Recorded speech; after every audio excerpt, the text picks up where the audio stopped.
Noi ci siamo accorti nel momento in cui il governo ha introdotto il super bonus del 110%, che una parte rilevante del patrimonio immobiliare del Paese e della Regione era costruita in maniera non conforme al titolo edilizio in possesso. Se io decido, di fronte ad un problema di questo tipo, che il documento per il quale mi posso garantire la legittimità dello stato dell'edificio è l'abitabilità o l'agibilità, sto surrettiziamente proponendo un condono. Cretini quelli che non l'hanno fatto prima dell'introduzione di questa norma. Aspetta che lo vado a fare prima che diventi legge.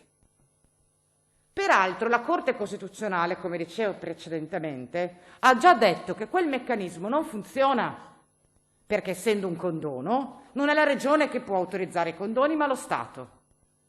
Ecco perché dico o norme inutili o norme che rispondono in maniera sbagliata ad un problema che esiste. E perché io penso male? Lo dico anche al relatore.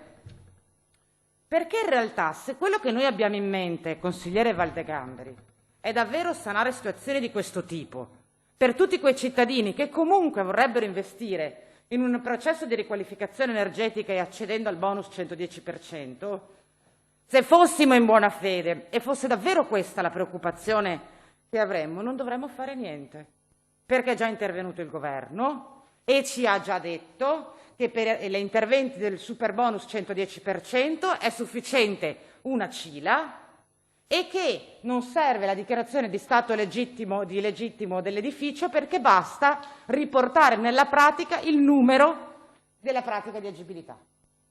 Quindi io senza questa porcheria posso già fare il 110% anche se ho un edificio precedente il 77%. Allora io vi chiedo onestà quando approvate questo articolo, che è già stato dichiarato incostituzionale. Ditecelo che volete fare un condono, ditelo ai veneti, magari sono anche contenti, ma in quest'Aula le prese in giro io penso che ce le dovremmo risparmiare.